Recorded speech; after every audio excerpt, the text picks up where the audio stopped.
Soria is the most developed character in Silbai currently.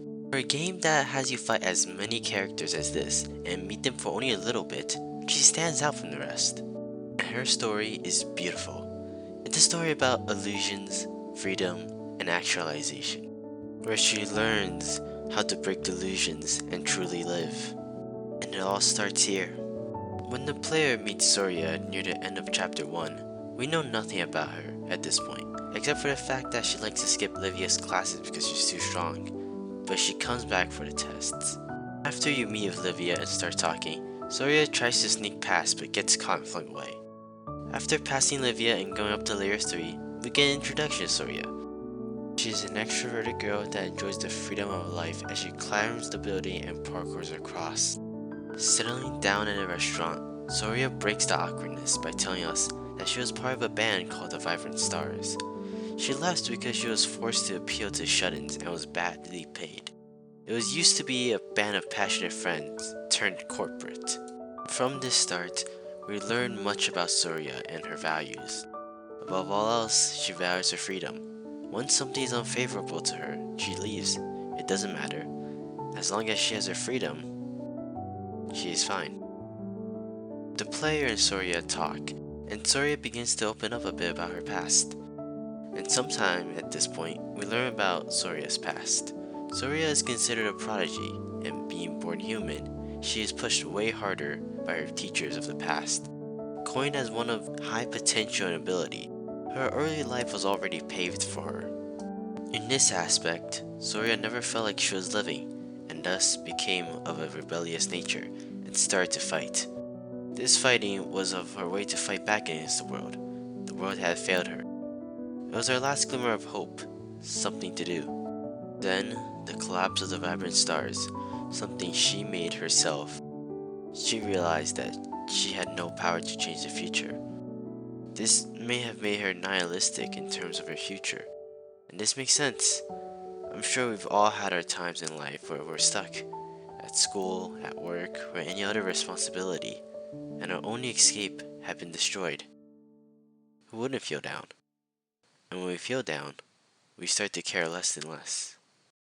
And in Soria's case, that then makes her do whatever she wants as a result and starts to skip classes. Maybe as long as Soria's free, she could be happy. Life requires order, and Soria is forced into school, where she meets Livia. Soria again, for the nth time, was made into a student. But for the first time in Soria's life, she felt not as if she was a prodigy, but an actual person. Livia gave Soria the support she needed and the freedom to start developing herself into herself. Soria never liked the classes, but she was more than aware of the fact that Livia was much better than everyone else. Livia never pushed Soria after all. In the meantime, Soria manages to secure a hideout for herself.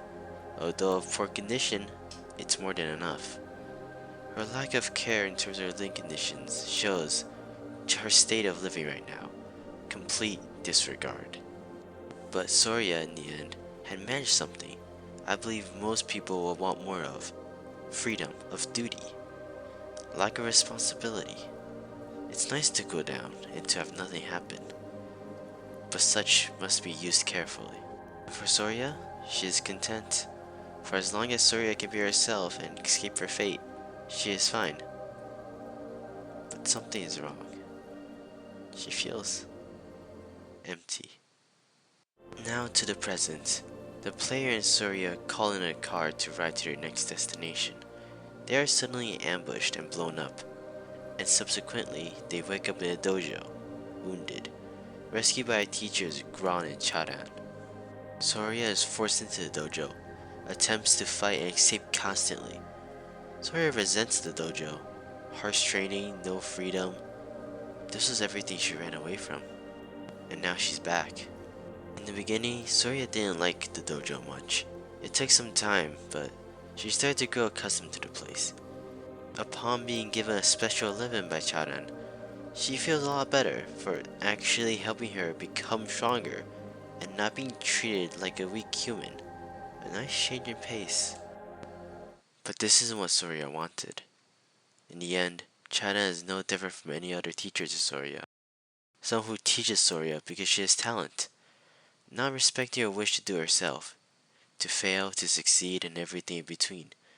In life, we all want some free will, to learn from ourselves and our own actions. And to Soria, yet again, this was taken from her. Both Soria and the player are required to take a test, and the deadline for that is slowly approaching. Soria is acting hastily, her facade is failing, the player sees right through the act and catches her on it. You really are acting off. Something is definitely wrong. Are you really sure? What if only one of us pass? Cut the act. Soria is in denial of anything being wrong, but she is slowly being made to answer. The player presses on and Soria is eventually unable to keep up her act and starts to talk. Soria needs to stop running, and within this, Soria starts to reflect. Back in her memories, Soria is unhappy with her band's direction. It was a friend group and all about having fun, yet it turned to a corporate money-making machine, cooled down with tears and with a cold steel pump as a heart. Soria fights with the members, but is unable to convince them otherwise, and from there forth, she makes up her mind and her current philosophy. It was a sense of existentialism. No more fixed path in life, no more bosses, no more external controls of her life. So she went out living in an alleyway by herself for free, and making money by fighting evil people. Within this alleyway, her freedom, she always told herself that it would be fine. It's just a bad day. It would pass. Alone and without purpose, her freedom had manifested in its entirety. This was always what she wanted, free from the world, with nothing. And in the end, it became her trap. The threat of the player leaving her was truly jarring to her, and thus she speaks up. She never wants to go back to that life. A lonely, boring, pathetic life in which she told herself lies every day. A life so meaningless that she was free. Living in a dojo wasn't a good place. The training was hard and the pressure is on. But through it all, she had a routine, companions, and had fun. A real living experience. A free will needs more than just itself. What if only the player passes? Soria thinks back to this and realizes something. Her ideas of freedom made her believe in isolation and all avoidance of responsibilities. However, true freedom wasn't to run away, but to create your own paths and options, your own connections. She doesn't want to lose the player, the one who got her out of the alleyway. If the player left, then what would she do? Go back? No. No more of this. It ends here. I don't want to go back to that life. Even if you fail this one, I will wait for you. If you fail, then we'll fail together. But what about your memories? You're not a bad companion, and I want to thank you for that. This is my repayment. It seems that a hand has reached for her. I guess we'll see what happens next. In Soria, we see a person stricken from the right of her own decision. She fought on with endless determination, but her own lonely end was a cold piece of irony. Freedom. It doesn't mean not to do anything at all.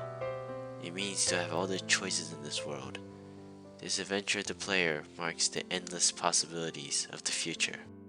So step forth and reach up to the vibrant stars.